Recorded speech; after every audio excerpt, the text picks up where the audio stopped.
Sling TV, built to save you money and bring you the channels you love, including ESPN, AMC, HGTV, and more.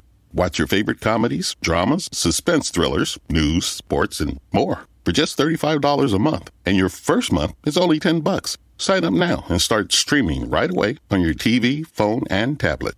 Take control of your TV solution with Sling. It makes TV flat out better. Go to sling.com to sign up now and get your first month for just $10. The following is a Hoop Ball presentation.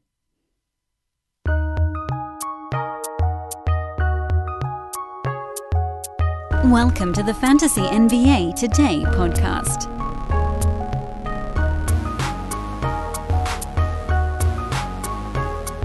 We got a good one on the docket today, folks. It's Tuesday, which means it is yet to be titled mailbag type show with the great Adam King. That's coming up here in just a matter of moments. This is Fantasy NBA Today, a hoop ball presentation, and I am your host, Dan Besbris. I want to dive straight into yesterday's recap. We're going to move through at a pretty good clip because I want to get to the meaty stuff with Adam here and not sidetrack ourselves too much. Portland was at Philadelphia. They started things off on Monday night. Philly without Joel Embiid, without Tobias Harris, who's now in protocols, still without Ben Simmons, and they lost Danny Green halfway through what was actually turning out to be a really nice ball game for him. And that left them with a whole bunch of Andre Drummond. And that's why he was the handcuff of the century this year. You knew Joel Embiid was going to miss some ball games here and there, rest days, injuries, whatever. Drummond, hard to roster in head-to-head leagues. I get it, because when Embiid does play, Andre's going to be awful. But the 20 games he misses, line of the night type stuff from Drummond. You get basically like a second rounder that you can plug in for a quarter of your games in your Roto Games Cap format. When everybody else is out, Seth Curry is going to have a really easy path to high usage or medium usage, high efficiency value. I like Danny Green if he comes back and he plays anytime soon. It was hamstring tightness, so we don't really know what's going on there. Tyrese Maxey, Matisse Thybulle. I know Thybulle's been good enough, and he got 4 more defensive stats in this ballgame, and the fact that he gets 4 every game means that his value is going to have a tough time dropping. So he's still at number 74. Maxey is number 116. You guys know I've kind of gotten frustrated and moved on from the Tyrese Maxey stuff. I'm just sort of not into his general stat set. But with everybody out, he has a path, and you can probably go that route on him and maybe even on Thybulle as well. It seems like most games they get it done. On the Portland side, Anthony Simons has been playing relatively well. He's hovering right around the edge of the top 100 right now. But he's shooting a fairly unsustainable 51% from the field with a bunch of three-pointers. He hasn't missed a free throw yet. Admittedly, he's only taken 3 so far this year, but he hasn't missed one, so that's something. Norman Powell, very pointsy kind of game, generally a bit better than that, at least in terms of like steals, but good efficiency stuff. Dame still can't make a shot, but he'll get there. And then the front court is just a total mess right now. Rob Covington, only 19 minutes. Larry Nance, only 18 minutes, certainly did more with his 18. Cody Zeller, 11. Nurk, 28. I don't really know what the hell Portland's doing right now in the front court, but I do know that it's ugly, and it's hurting everybody, at least for the moment. Nurk is your more safe play among that group. He's high defensive stats, good rebounding, not scoring that much this year, but he's at number 85 right now. I don't think he's going to get near where he was drafted. He was always kind of a high upside, high risk type of play with his injury history as well.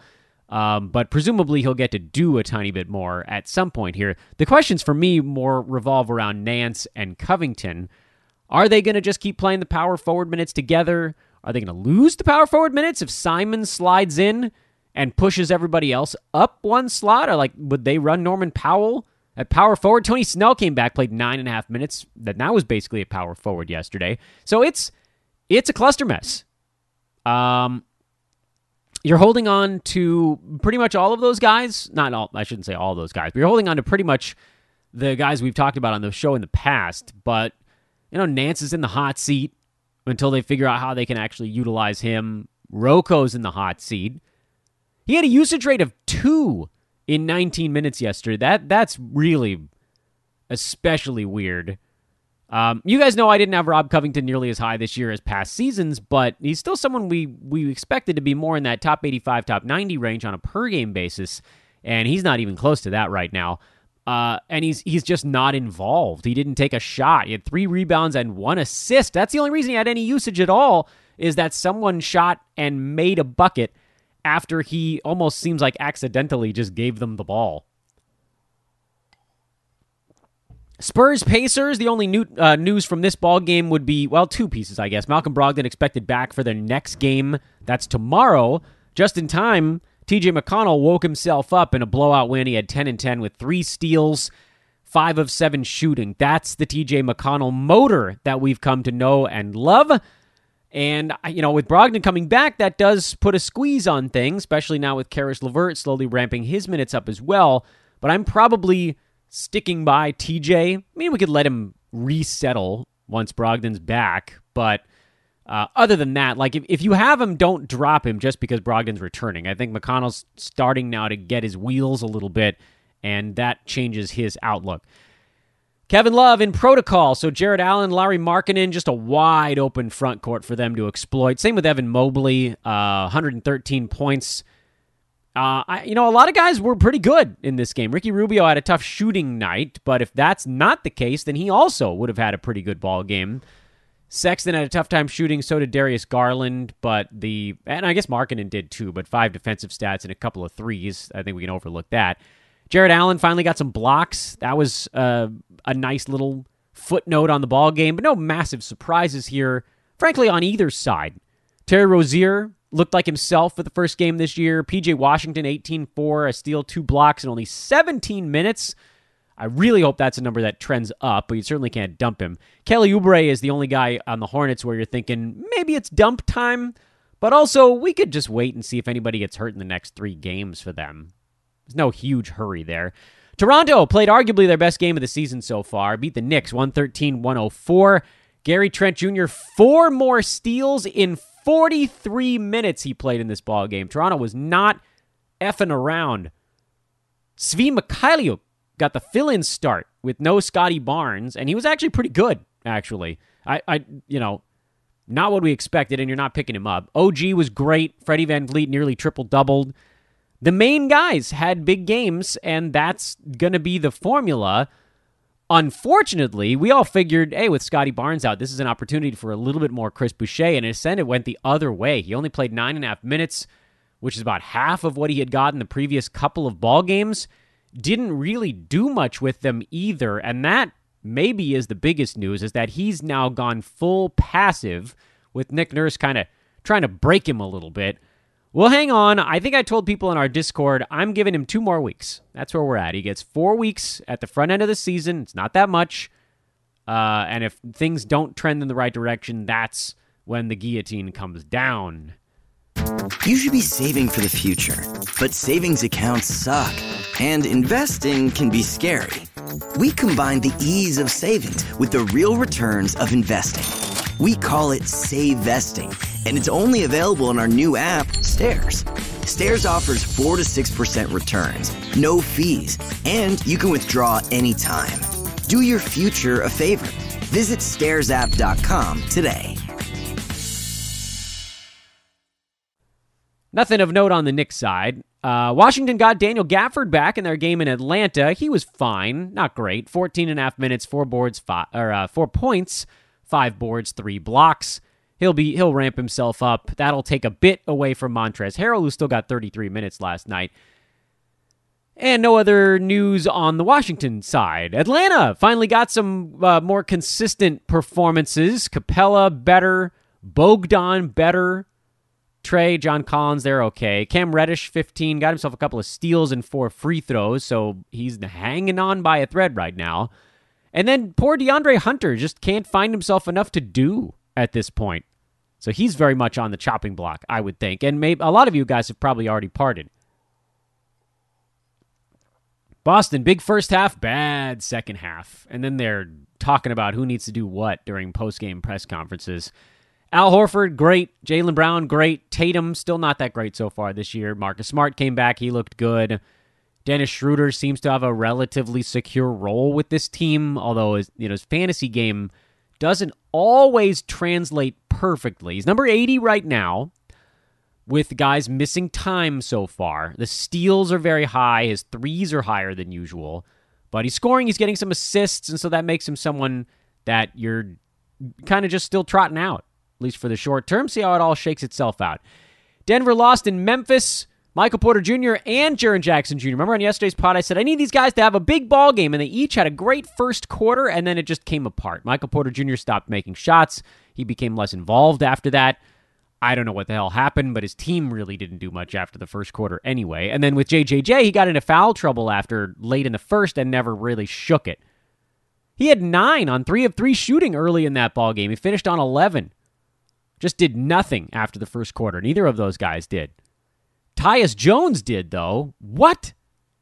You're not buying that one. You're not buying that one. Orlando beat Minnesota. The Cole Anthony freight train is coming in at full speed right now, so just keep riding it until the wheels come off. Franz Wagner, breakout ball game. He smells Chuma Okeke coming after him, and so he's cranked his game up another click. At some point, it's going to become a little bit of a logjam for that Orlando team, but they put up a $115 here, so that's going to be good fantasy stuff for a lot of guys. When you're scoring a ton in a super high-paced game, they also got a lot of free throws. That hasn't been that common in the early going here. And Minnesota kind of taking a step back after their quick start, and such is the long ebb and flow of an NBA season. D'Angelo Russell turned an ankle. He's hurt again. No surprise there. It's always a matter of time with him, and he's not been very good even when he's been playing. We told you not to draft him, blah, blah, blah. Malik Beasley's probably going to get to play enough to have some fantasy value in the short term here with no D'Lo. Pat Beverly, if he can get healthy, might have an inside track. I know he's in the 60s right now, but it's kind of a limited sample size thing going on for Pat Bev. This is more of an opportunity than what we'd seen so far. And I got a bunch of questions last night about Jared Vanderbilt, who had 10 points and 8 rebounds and nothing else. So, we saw them try to run a lot of Vanderbilt and Cat last year, and it jammed up the paint on offense. It just obliterated Minnesota's spacing. I don't know if they're going to give it another whirl here. With no D'Lo, it does switch up the rotations a little bit. I would think they'd prefer to go to Beasley, get a little more punch in that starting 5, but we shall see in their upcoming ball game. And then the Clippers, big come-from-behind win over the Thunder. They were down 9 points with about 2 minutes to go, and then they just went roaring past them. I think they outscored the Thunder 17-2 after that, if I'm remembering the score right. Might have been 17-3. Shea was good. Giddey was good. And those are probably the only 2 guys we're ever going to say are good on the Thunder this year. And for the Clippers, Paul George was great. Stellar performance. Bledsoe, bad again. You can go ahead and cut there if you want. Reggie Jackson was bad again, but it's the same story with him every time. 17 shots.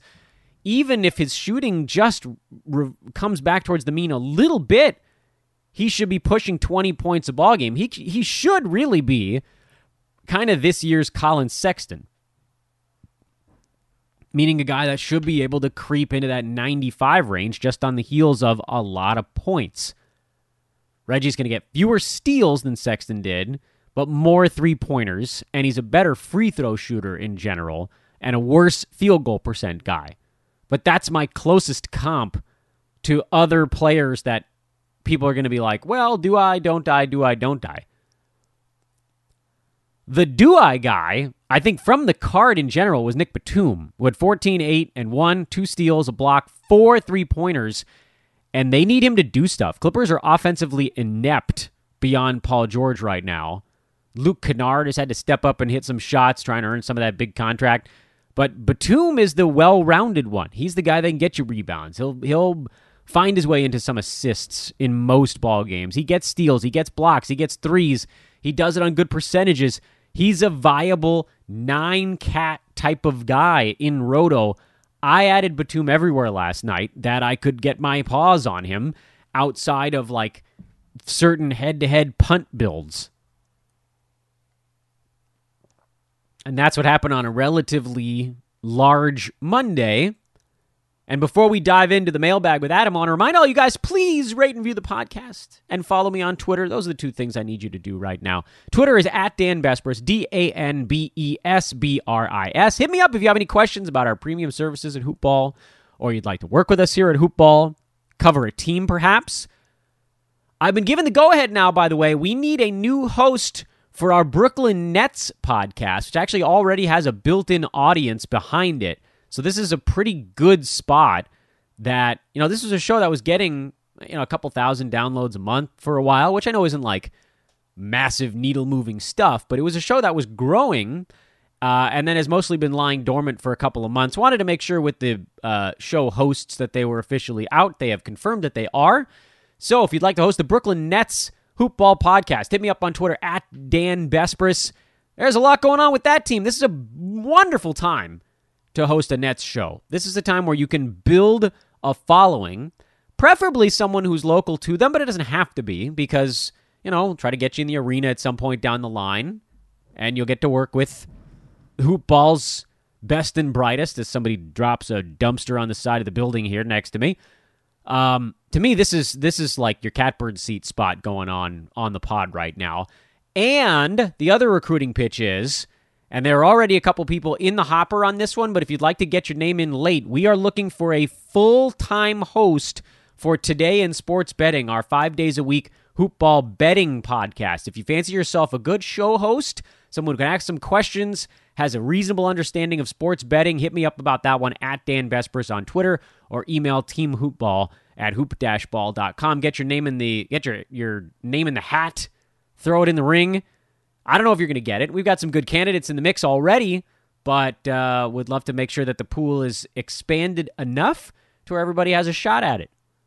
And then, of course, if you have a second to rate and review the pod, you guys know how to do that by now. I've said a number of shows in a row. Search for Fantasy NBA Today on the podcast app on your mobile device or on iTunes.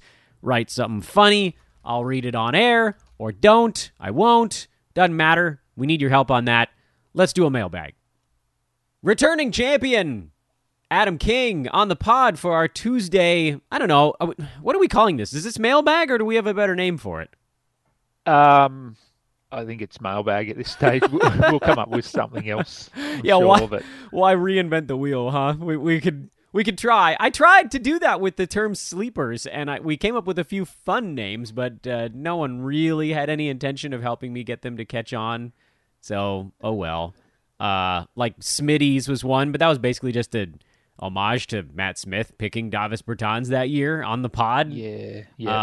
I liked Roughies. People seem to like Roughies, like a diamond in the rough. That was clever. Yep. I don't know. Well, so it's a mailbag. It's a mailbag. Yeah, for now, it's mailbag. It's a mailbag. Anyway, welcome back, man. How you doing? Yeah, good.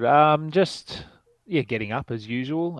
Having a look at the wacky player rankings at the moment. Yeah, it's a fun one. It's don't often sort of actually pay a whole lot of attention to the top of the rankings, and there's some odd names there for sure. Yeah, who's we all know sort of the biggest surprises, but in terms of, and we've got plenty of mailbag questions to get to, but is there anything that's completely blown you away in the top 50? For me, it's Carmelo Anthony in the top 50 right now. That, of all the insane things that are happening, that to me might be the craziest of them all. What do you think is the nuttiest thing you've seen so far?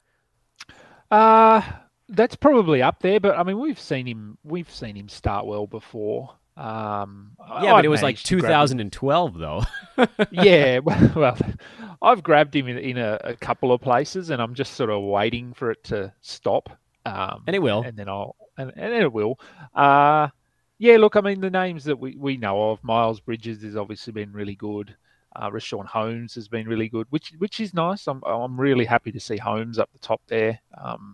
Other than the fact I don't have him on a team. I wish I did, but I don't. You know what the problem is for you? I can tell you what it is. You want to know? Mm-hmm. You're playing with too many hoopball people. Yeah, that's possible. Yeah, I think I could have had Rashawn Holmes in every single non-hoopball league that I was in. And I got him in a couple, but not as many as it should be. Yeah. But, we've been banging that drum over here for 3.5 years, and people finally figured it out. Although, admittedly, 71% from the field, 94% at the free throw line. Probably not going to hang on quite that high, but I don't know. It's possible that his scoring is a little bit better this year. 16 and 10 is not completely insane. I think the percentages are the thing you look at like, okay, well, this is where we dial it back, but he really does have top 30 potential. He wasn't that far off of him last year.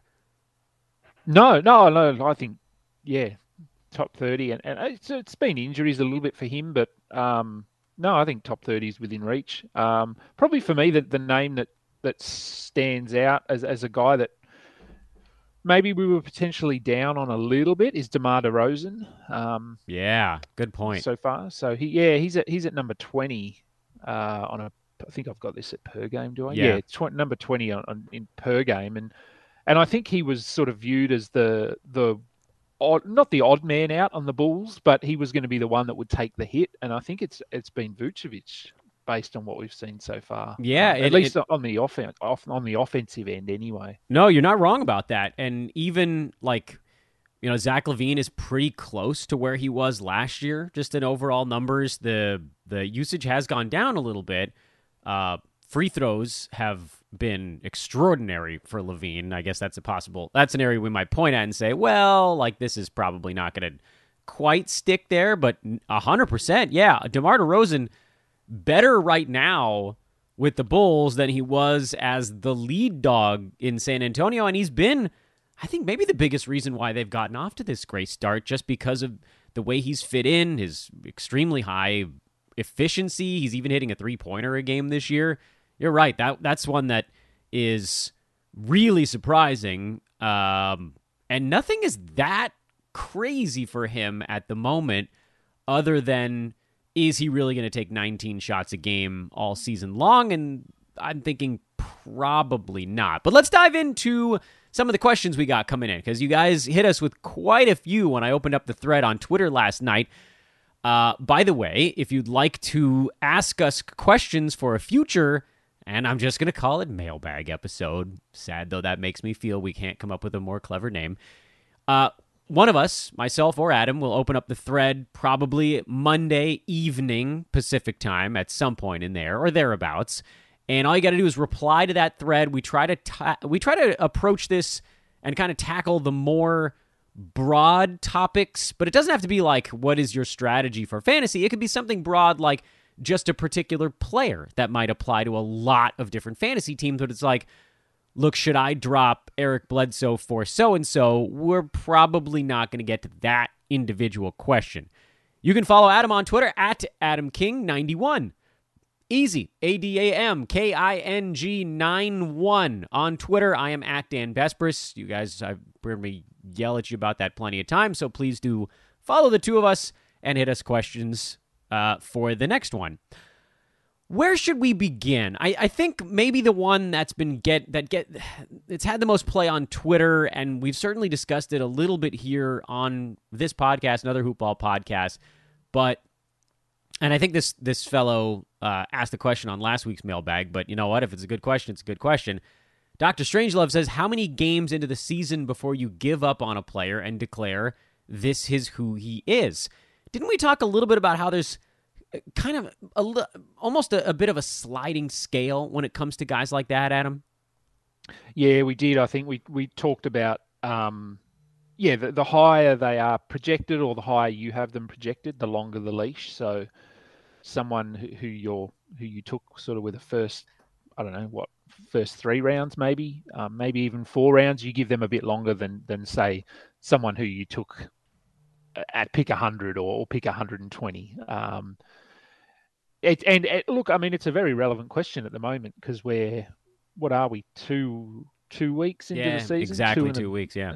Exactly 2, yeah. So it's a question that's coming up a lot. I'm getting asked that question. The exact question is how long do I wait?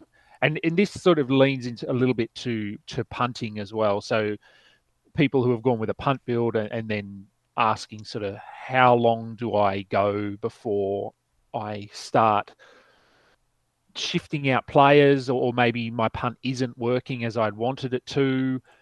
When do I change tact, or do I do I do that, or do I sort of stay the course and just maybe try and make a couple of trades, or so it's a very all of those questions sort of tie in together as what is the right amount of time, and there probably isn't really one answer. I don't think it really depends on your league and what the specific question is. But I mean, Michael Porter Jr. is a good example, or Lillard.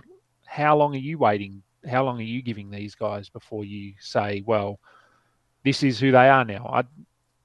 I don't know. What's your answer to that question? It really is a good question, and it deserves our time. So with someone like a Dame, who hasn't really had any situational change to speak of, I'm going to say never. He is never not who he is. Most of the stuff with him is pretty close to where it's been, other than a few. Obviously the field goal percent is an unmitigated mess right now. High volume, 35%. So that coming up by itself is going to add 6-7 points to his ledger. He's also not getting to the free throw line as often, which a lot of these guys are going through, particularly the guards are kind of trying to figure that out. And that's across the board for smaller guys in general. You can see the high free throw dudes right now are pretty much power forwards and centers in the NBA. Anthony Davis is at 6, Embiid is at 9, Giannis is at 9, KD is at 6, Harden is now finally up over 5, but, Luka is at 4 and change. There's a guy who was basically double that in the past. But I do think that it's going to start evening out. We've already seen it begin to level off a little. And then on the other front, we're not going to make excuses for stuff, but look, Dame isn't a 35% shooter. He never has been, and he never will be. Now, there is the abdominal injury rumor that's swirling about him. I don't know. Until we get confirmation on that, I'm basically treating it as a rumor, and it might turn out to be true, because some do. But also his steals are down. Steals are down by like a half. So there's just all this stuff that needs to sort of level off. Michael Porter Jr., who you brought up, I think was a better example of this, because his body of work leading up to this season of him being a top 25, top 30 type of guy was effectively 1 year of basketball. But if we've seen that, and even if we look at last year and say, well, the field goal percent sticking at 54% while hitting 3 threes a game, that was probably never going to be a thing for an entire career. It's also pretty safe to say he's not a 35% shooter from the field. He's not 63% at the foul line. So, again, do the math on these guys and look at their situation and try to figure out, is something fundamentally different other than just being in a brutally cold slump? So, I don't know, maybe that's a better answer to the question than I could have then if I had just given a number. It's all about situation. And, for Michael Porter Jr., his situation hasn't really changed. For Dame, his situation hasn't really changed. So I don't know that there's an amount of time I would say this is who he is. I think it's kind of indefinite for guys like that. And then I want to stop monologuing here, but it is a good question. Adam, you mentioned, what about guys, and I'll just throw it back to you before I keep talking. What about those guys that we drafted maybe near 80 or 90 or 100 or something like that? I think the reason they go in that range is because we don't really know what they are at that point. So whatever they are for a few games, that kind of is what they are. Does that good use of words there by me, I know, but what do you think about those later guys? Yeah, they're tricky, and I think it also depends on.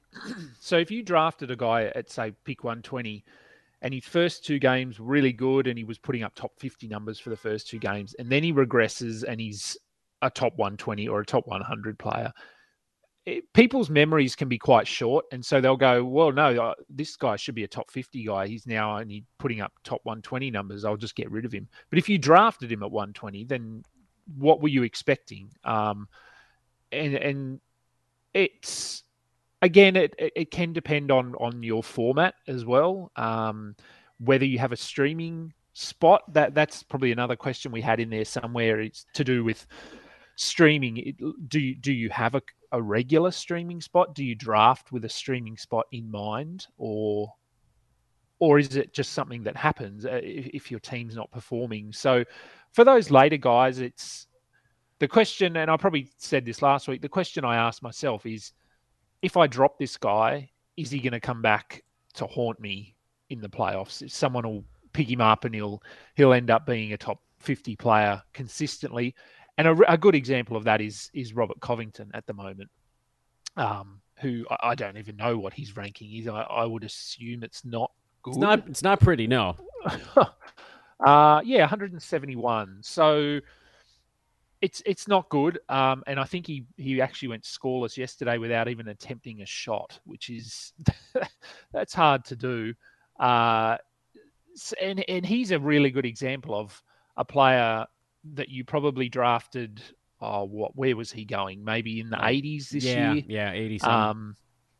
And he's obviously not performing at that level, but we know he can be a top 50 player.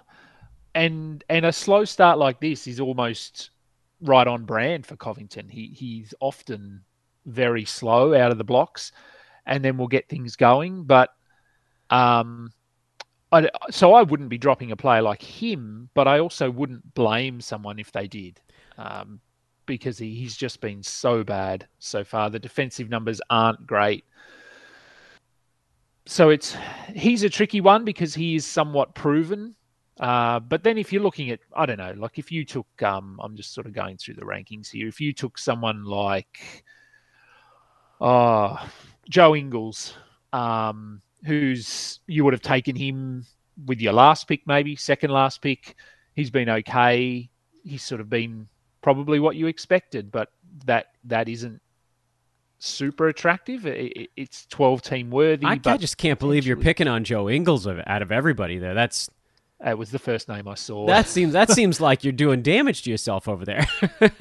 Yeah, no, look, that was just the first name I saw. And look, Joe, I mean, I've got Joe Ingles on a team, and I'm not dropping him because he's giving me sort of what I wanted. I would like his assist numbers to come up, that's for sure. But I was really going for the nation of origin, but yeah. Yes, look, we're not tied to our guys. I'd have to say that Ben Simmons isn't one of our favourite products at the moment. So, yeah, look, I think obviously with those later guys, it's a much shorter leash, and right. It could be a couple of games you give them, and then you just move on. But yeah, whereas like with Michael Porter Jr., it's a lot longer. I do worry a little bit about Michael Porter Jr. because I've had an inkling that I know he was signed to a Supermax and the coach is saying the right things. But I don't know, watching them play on the court, it's almost like they don't want to pass him the ball. Will Barton is the guy that I always have my eye on. And I've often seen an opportunity for him to get the ball to Porter in a scoring position, and he doesn't. He dribbles away and looks for someone else. I don't know whether that's just me reading too much into it, but it does look like they have an issue with him. I don't know. Or it might just be Will Barton isn't. It could just be Will Barton as well. Yes. So he's a tricky one, but as you said with Lillard, it's there is the leash is endless, really. Yep. Indefinite leash. That's the name of today's episode. Where was I going to go next? Oh, right.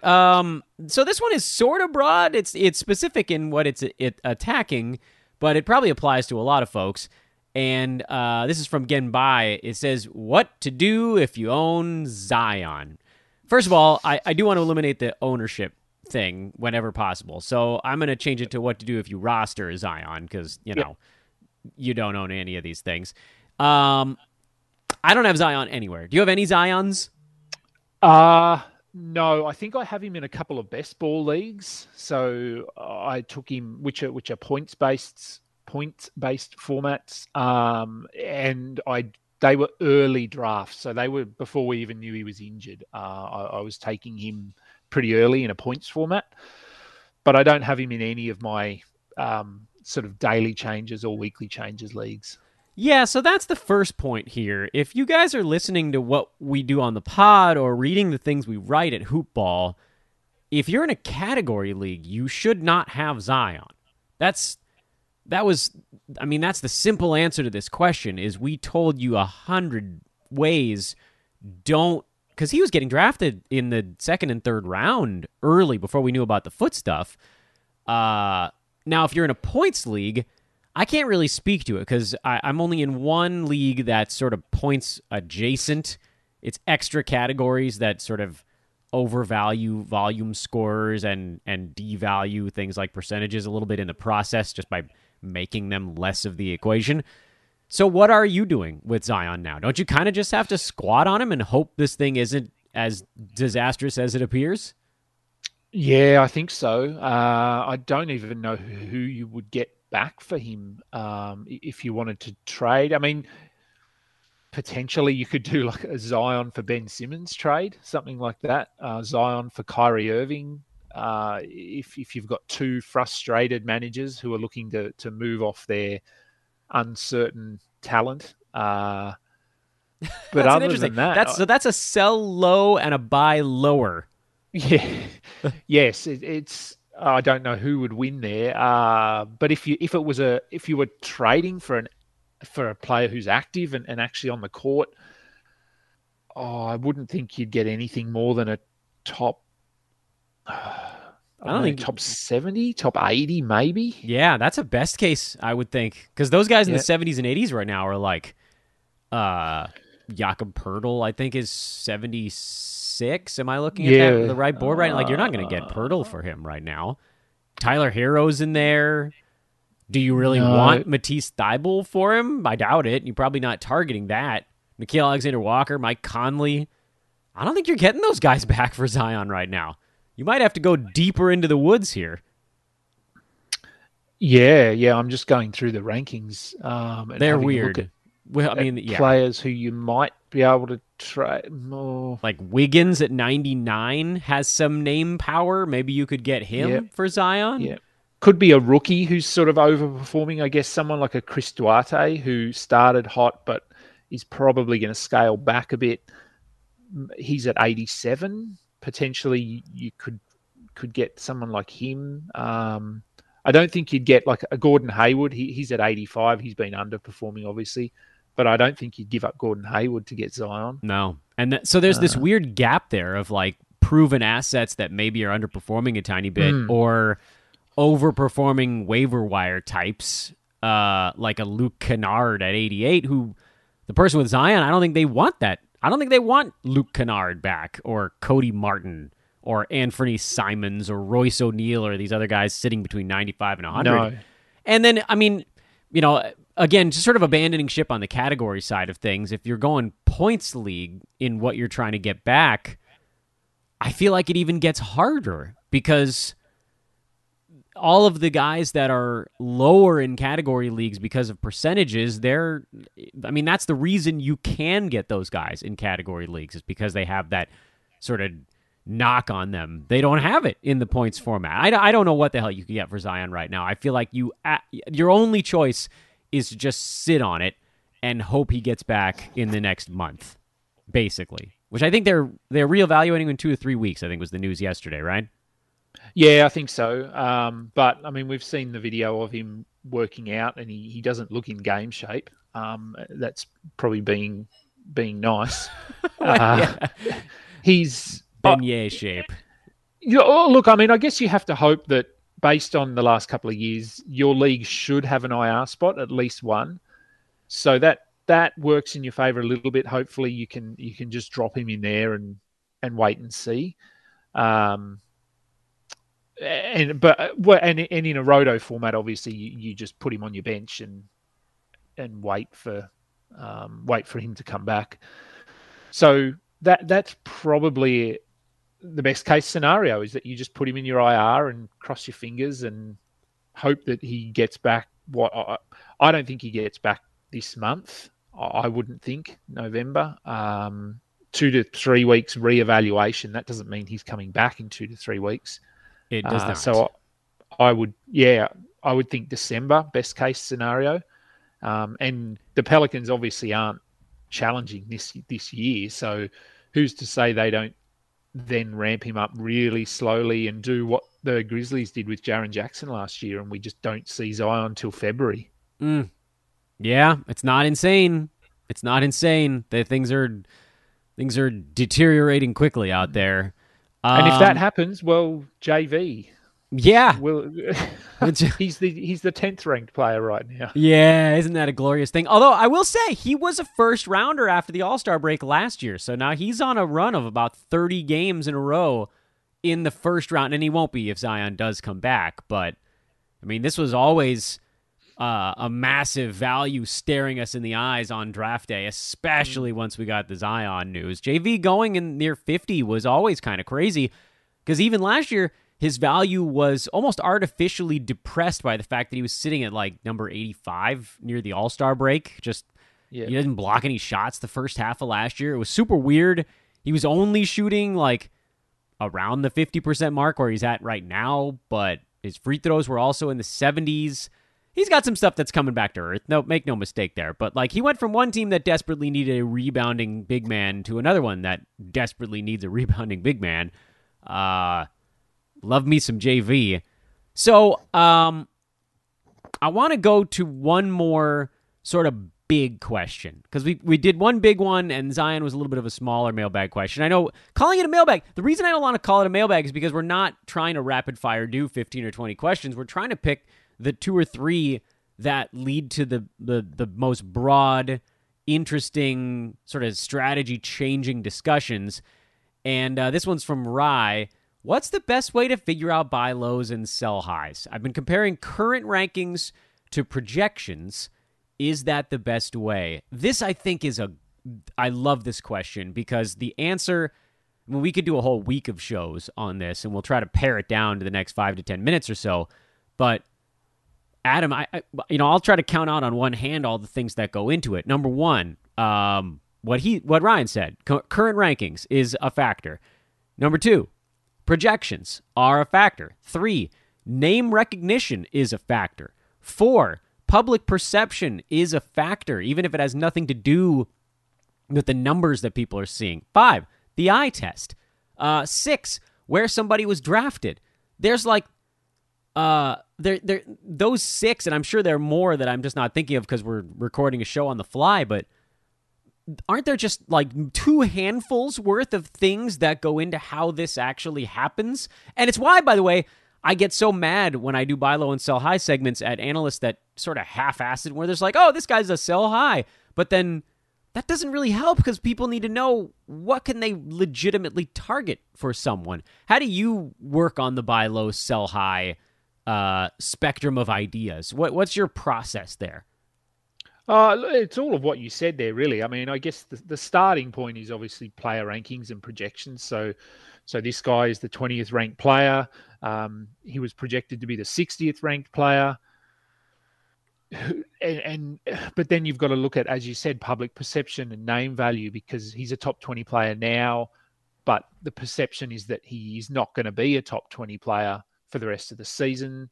So who could I get? Do I go somewhere in the middle? Do I go for a top 40 player?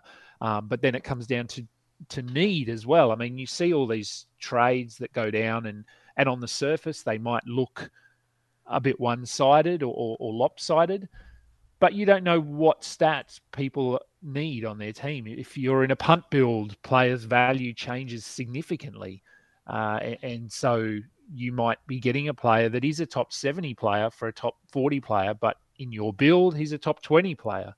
So there's all of that stuff under the surface that we can't see, that only people who are making the trade can see. How do you see it in the sky? My weird thing is, especially when I'm doing a show about something, I try to like kind of visualize it almost in my head. My wife does this with numbers. When she's adding and subtracting or multiplying numbers, I can see her eyes go up into the sky, like she's writing the numbers across the globe above her.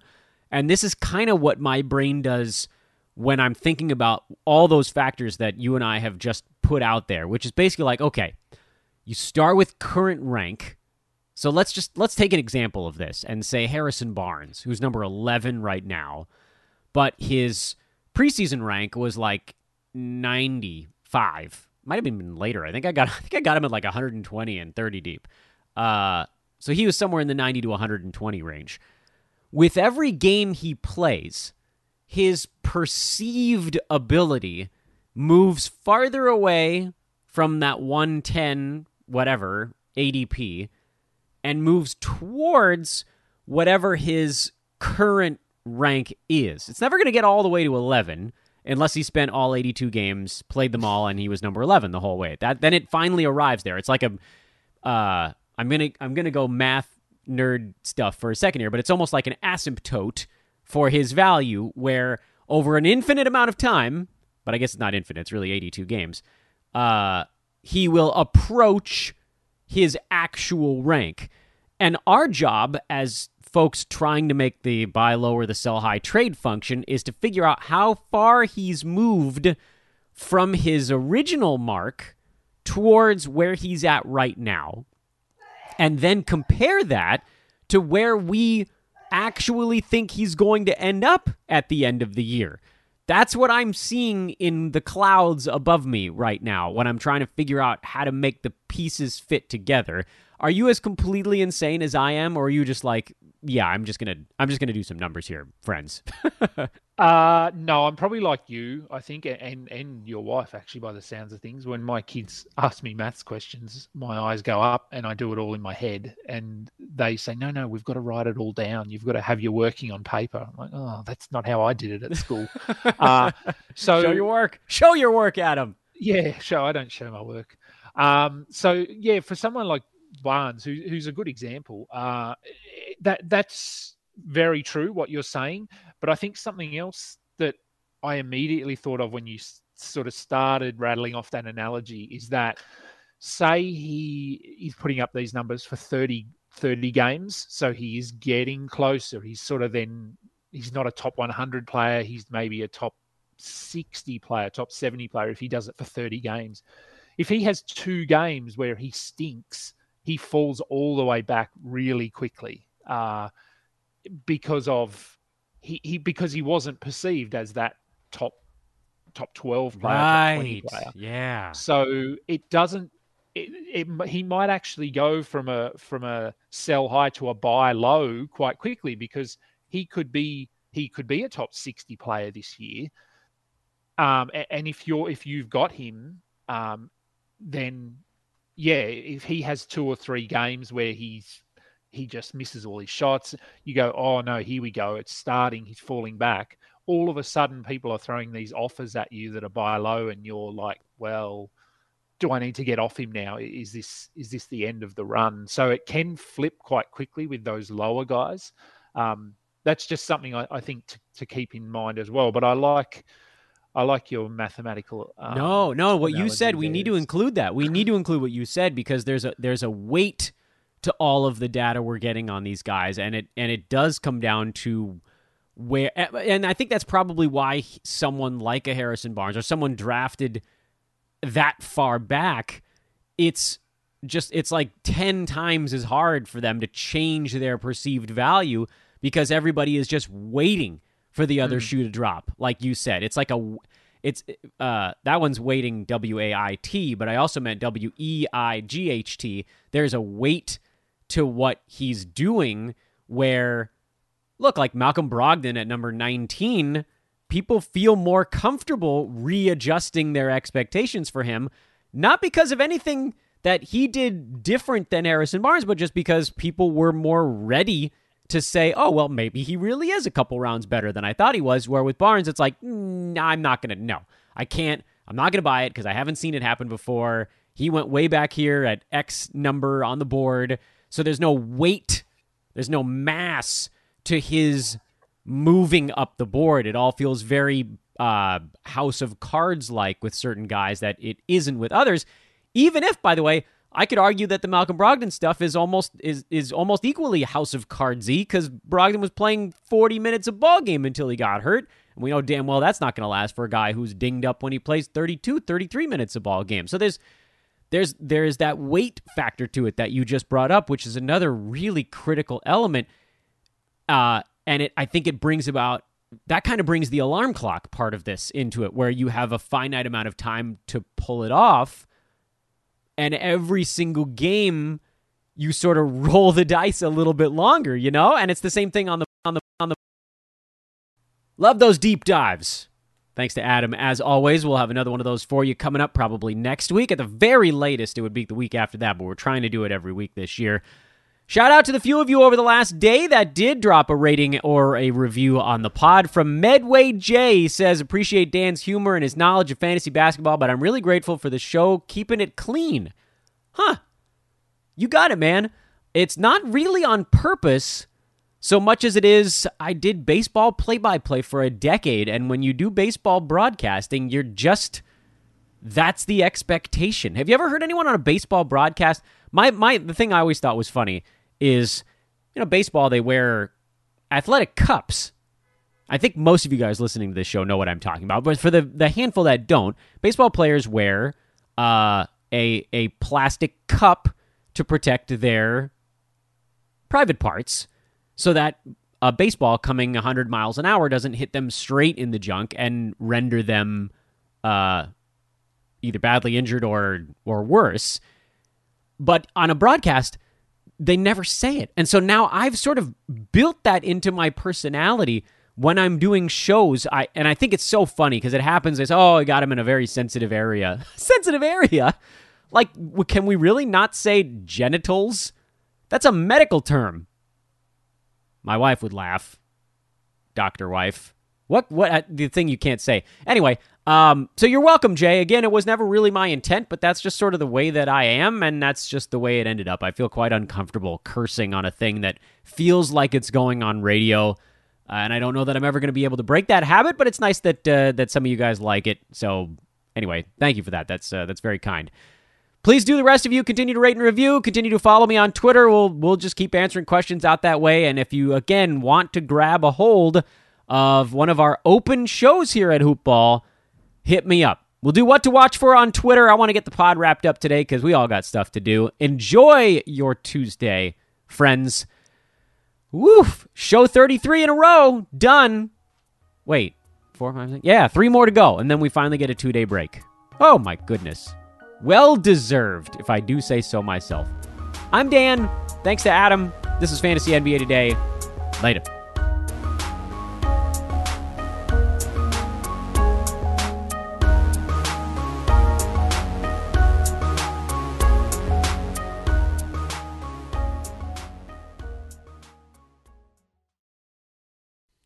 This has been a Hoop Ball presentation. Sling TV, built to save you money and bring you the channels you love, including ESPN, AMC, HGTV, and more. Watch your favorite comedies, dramas, suspense thrillers, news, sports, and more for just $35 a month. And your first month is only $10. Sign up now and start streaming right away on your TV, phone, and tablet. Take control of your TV solution with Sling. It makes TV flat out better. Go to sling.com to sign up now and get your first month for just $10.